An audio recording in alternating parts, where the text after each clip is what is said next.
Hi folks, Krzysztof the Polish Geek and welcome to the full review of God of War Sons of Sparta, a newest entry in the legendary series, or more like a prequel spin-off, but still. I made a first impressions video on that actually, and when I made first impressions I was actually pretty impressed and fully on board with this game and very excited to play this, but did my first impressions pay off actually? Well, no. And yes, because yes, as a God of War game, it's certainly the worst in the entire franchise, which is to be expected because again, this is nothing but a 2D Metroidvania spin-off in Kratos' teenage years, so obviously this game never had a chance to be any close as epic as the mainline series, because again, this is long before Kratos became the slayer of the gods that we all know him as. So yeah, obviously this never ever had any chance to live up to any of the mainline series. And what do I think of this game as a Metroidvania game? Well, it is quite good, but I certainly wouldn't call it among the best in the genre. It certainly doesn't live up to the likes of Castlevania Symphony of the Night, Castlevania Aria of Sorrow, Super Metroid, or even a different Greek mythology Metroidvania game, Epothean, which I did review on this channel actually back in the beginning of 2024.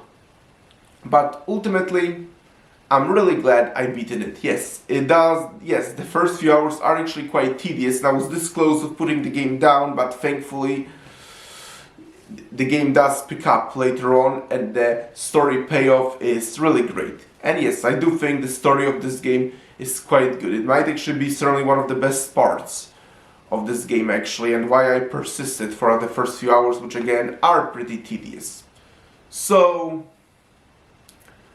ultimately, I think God of War Sons of Sparta is a quite good God of War spin-off and a quite good 2D Metroidvania game, but again, certainly the worst game in the God of War franchise and certainly not among the best Metroidvania games. But it's still a good game. Again, God of War Sons of Sparta is basically the prequel of the prequels. It's the furthest in the past we've ever been in the God of War series. And again, the game is very different from all the previous games in the series. In addition to being a Metroidvania game, it's also the most lighthearted one, and it actually makes perfect sense because the game actually opens with Kratos talking to his daughter Calliope and telling her the story, which certainly makes the main series even more tragic, like that could ever even be possible, because now we finally actually get glimpses of what Kratos' relationship with his beloved daughter actually was. And sure, all of that we could easily infer from the main games, but now we're actually finally seeing it for real. Like the only other time before that we've seen Kratos interacting with Calliope was in Chains of Olympus in Elysium, but now we actually see him interacting with Calliope when she was alive and well. And again, what their family life was like way before Kratos ever even made a deal with Ares. Like, obviously Kratos and Calliope are completely unaware what's gonna happen in the future, but we as gamers are very aware. And again, it actually makes later games much more tragic and makes us even appreciate them even more. But anyway, Kratos decides to tell the tale of his training as a Spartan with his brother Deimos to his daughter Calliope. And that also explains why the game is the most lighthearted of all the games in the series, in addition to being a very much a coming-of-age story of Kratos and Deimos as young teenagers training to be Spartans, but it's actually highly implied that Kratos might actually be leaving out some gory, dark moments in order to protect his daughter and her innocence, which once again makes the actual series much more tragic and makes killing of Ares in the first God of War even more satisfying, but it's also a very nice, logical, in-universe explanation of why this game is so much more lighthearted from the previous games in the series. And the story of Kratos and Deimos training as Spartans is a really good story that I really appreciate it was told, but we'll get to the main story though later. Let's now talk a little bit about the gameplay. As a 2D Metroidvania, God of War Sons of Sparta, as I already said, certainly doesn't belong to the best entries in the genre, and the biggest problem with the gameplay is that the first few hours are actually pretty tedious and really dull, actually. Like, the biggest problem I think with the game is actually the leveling up system, because yes, the game has the leveling up system kind of like the Norse games, and this is really the biggest problem with the game, because like, there is a skill tree, which isn't a bad thing, that's actually pretty helpful, but then there is also upgrading your spear into level 2, level 3, and that's really the biggest problem, because it requires lots of collecting and basically traveling around and grinding through, and throughout the first few hours of the game, actually throughout the first 2/3 actually, your spear pretty much remains at level 2, and as a result, fighting some harder enemies can really drag because of that. So yeah, I think that the leveling up system is actually the biggest problem of this game. Really, they should just stick with the skill tree, or maybe do the Symphony of the Night approach and just, with the quantity of enemies you defeat, the spear simply levels up automatically. But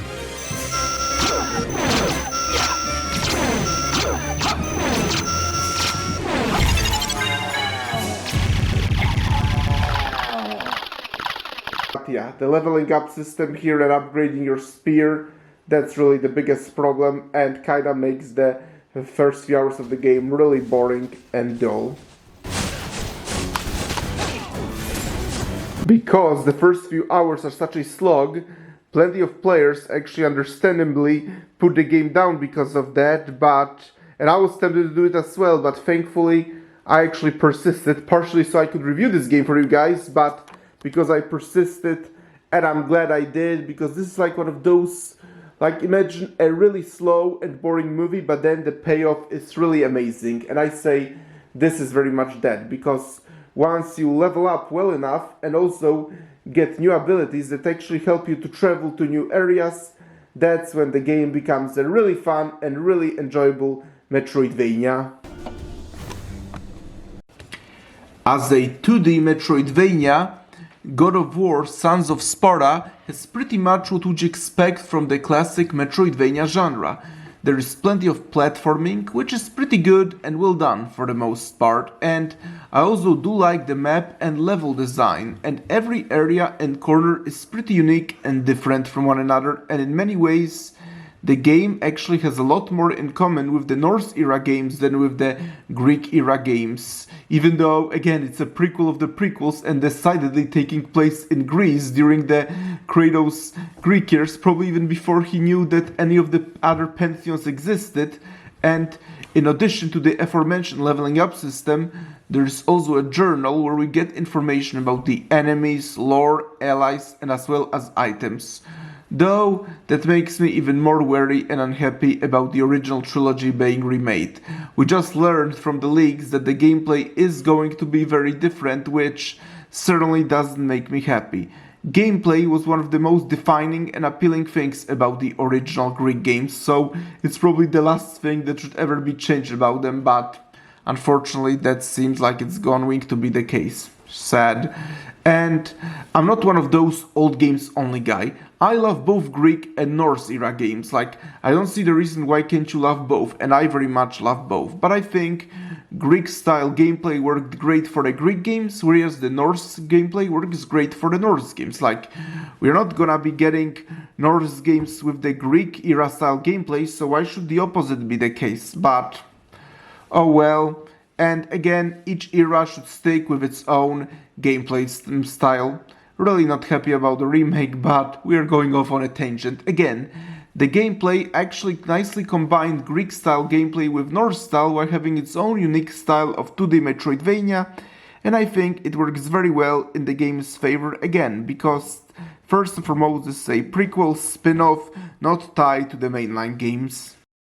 I have to say, I really love the look of this game. I've actually seen plenty of people criticizing the look and very much not liking it, so possibly I'm in the minority, but I very much do really appreciate the look of this game. Like, I really like the pixel art, and yes, it is pretty old and does kinda resemble older games, but that's actually the charm of it. Like, it's basically like, imagine what a God of War game on the PlayStation 1 would look like, and this is very much it. So yes, I actually really appreciate the pixel art being so old. It very much is pretty nostalgic and kind of brings you back to the old days. And I also really love the backgrounds and the animations. Like, I've also seen people complaining that they don't look so good and there is not much detail, but I actually kind of appreciate it. In many ways, the backgrounds and landscapes in this game very much remind me of old illustrated Greek mythology books I used to read a lot in my childhood. So yeah, plenty of people don't really like the backgrounds and the landscapes and animations, but I personally really love them, and the color palette. Again, it just so much reminds me of illustrated Greek mythology books I was reading in my childhood, and I just love the way that the ancient Greek nature and architecture looks like and all that. This is amazing. The boss battles in this game are also pretty great. I mean, they are certainly far cry from the epic, spectacular bosses we've had in the mainline games, but once again, that's to be expected. This is Kratos as a teenager. Obviously, his opponents are going to be nowhere near as powerful now, but I still very much like the bosses for what they are in this game, and I like how some of the bosses are actually Greek mythology monsters that are not particularly well known and don't get that much representation, such as the Stymphalian birds or the Metallian bull. And if anyone is curious, Metallian bull is a bull that Jason fought actually on his quest for the Golden Fleece. King Aeetes actually required him to fight the Metallian bull, so yeah, I really like that. And another of the bosses is this ancient evil entity deep underground, although makes one wonder of how powerful it actually is, since again, this is supposed to be Kratos fighting much weaker opponents at this point only as a young Spartan teenager, but once again, he's telling this story to his daughter, so maybe he's actually exaggerating the power of this ancient evil entity to once again appeal to his daughter and romanticize the story he's telling her further. But whatever, I really like the boss battles in this game, and I think they're really good for what they are. Now onto the story, and the story of this game I think is really good, and I welcome it with open arms as part of the God of War canon. Did we need that story? No! I wouldn't say it's an essential game in the God of War canon, but it's still a very good story worth being told, and I'm glad it's part of the canon. The story starts with Kratos telling his daughter Calliope about his time as a teenager while training to be a Spartan warrior, and it's implied that he might not actually be telling her exact details because he's very much removing some of the more violent and disturbing things, which makes sense. He's telling the story to his daughter who's only a child, so it would make sense that he would leave plenty of the more disturbing and violent details to protect her innocence. And the story that he's telling her is when the gameplay actually happens, and it's how Kratos and his brother Demas were training to be Spartan warriors and were looking for their missing friend Vasilis. And at first, I thought this was only going to be the first quest, but no, the search for their missing comrade is actually the main point of the story. While at first it might seem like an excuse for the sake of gameplay, but it's way deeper than that, and there is plenty of character development too, especially towards the end, and the main appeal of the story is actually the brotherly dynamic between Kratos and Demas, which also makes me love Ghost of Sparta even more.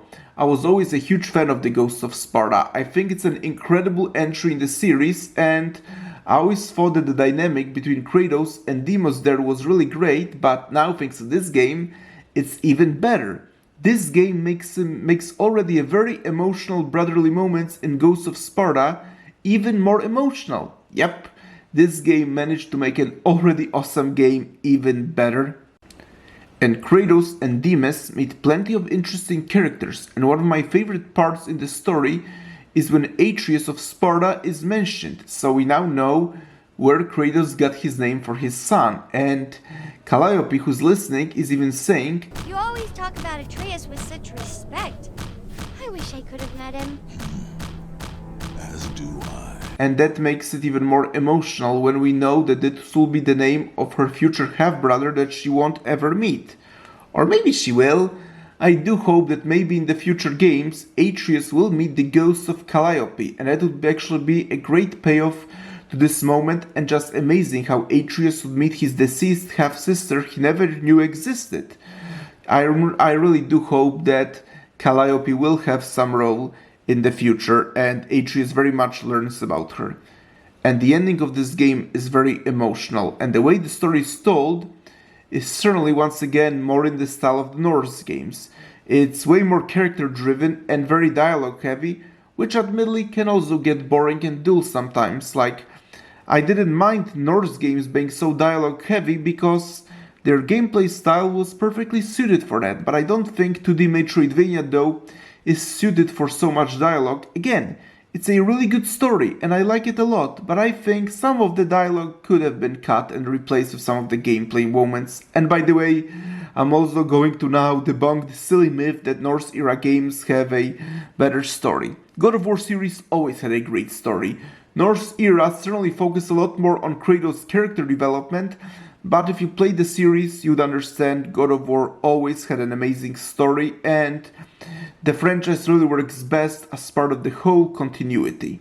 And again, I welcome God of War Sons of Sparta entry into the continuity with open arms. Yes, it's certainly a different Kratos, but that's the point. Again, it's Kratos as a young teenager training to be a Spartan, plus he's telling the story to his little daughter Calliope, so of course he's going to downplay some of the more disturbing and violent elements in his story, and if anything, the story makes later games more tragic, emotional, and enhances an already great story.